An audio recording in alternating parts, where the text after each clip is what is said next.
Hello everybody, I am Ting Yan, a doctoral student of PhD TESOL track from University of Central Florida, United States. Today my presentation is about preparing pre-service teachers using a computer-simulated classroom of English learners. The population of English learners are growing fast in the United States.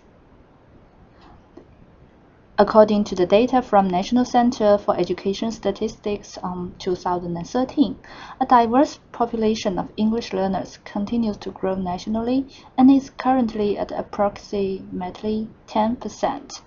And also in Florida, every pre-service teacher needs to have the certificate of teaching English learners to become an in-service teacher.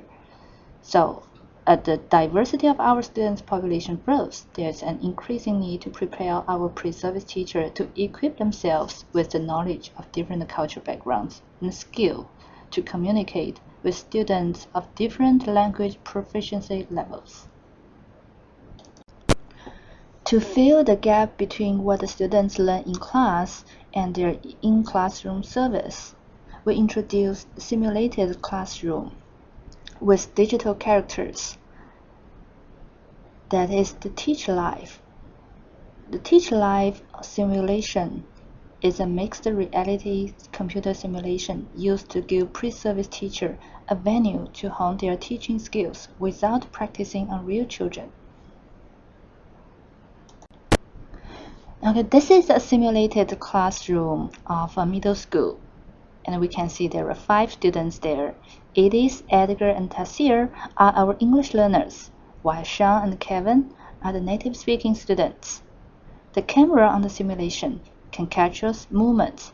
You can move around classroom, you can approach any of the students, and the students will react to what you teach and will answer your questions and have their body language too.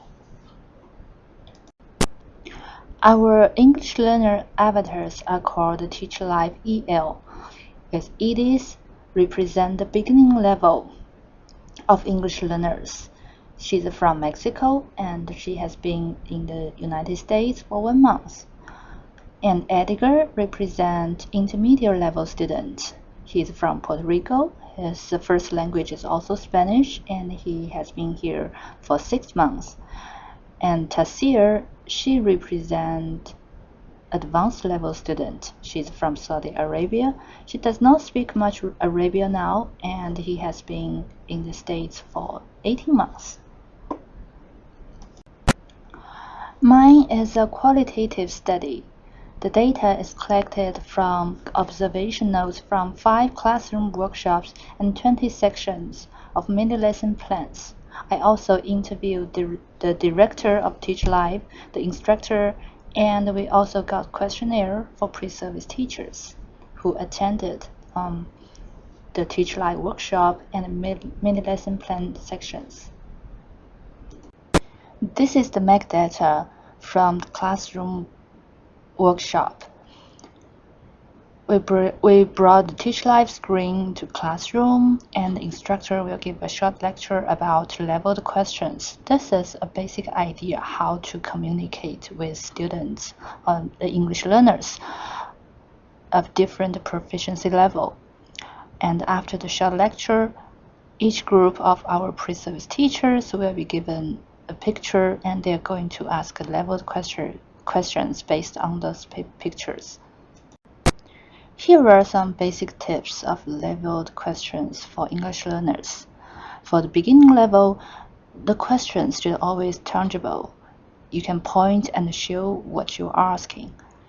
And mostly they will be yes or no questions. So the answer could be very simple, and they should be in simple present tense.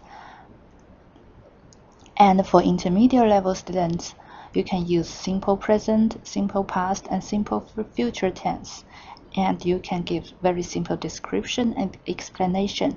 And if you could, you can also add visual support.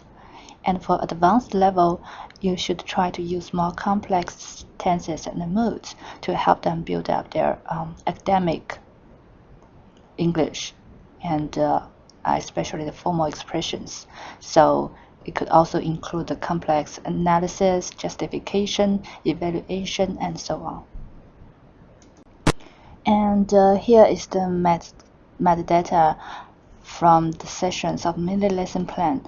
Each pre-service teacher will prepare a 5 to 10 minutes lesson plan and deliver the content to the whole class of the whole simulated class with both English learners of different proficiency levels and native speaking students. So you can see from the map that we have whiteboard. It's like a real classroom. It's just the students they're going to teach are the simulated students, and we have our instructors and ESO specialists and sometimes other faculty member there. And the great advantage is they can provide the immediate and on-spot help to our pre-service teachers since they are quite inexperienced. So when they stuck at some point communicating with our English learners, our ESO specialist or instructor could give a immediate hint or tip or anything to keep the class going on, and that's very helpful according to our pre-service teachers' feedback. So by analyzing the data from this qualitative study, the observation notes and the interview questions, we can find the thing that about the advantages that the simulated classroom could help teacher that traditional real class internship cannot offer. The first thing is, as we just mentioned, the pre-service teacher can get immediately guide and help from professionals while the simulated class is proceeding. So this will never happen in real class because it will interrupt the teaching process, and it will also disturb our children. But this will not happen when we use the simulated class.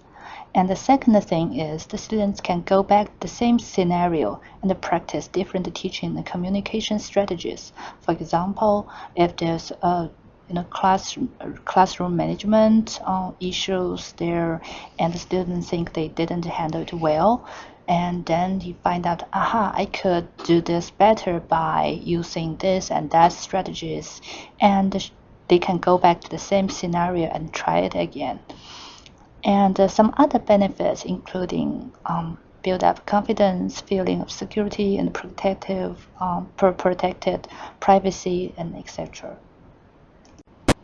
Okay, there are more studies about how to use this simulated classroom and English learners avatar and different levels of avatar to not only used in pre-service training, but also how they could communicate with our kids and students, that they could play the role of a simulated instructor.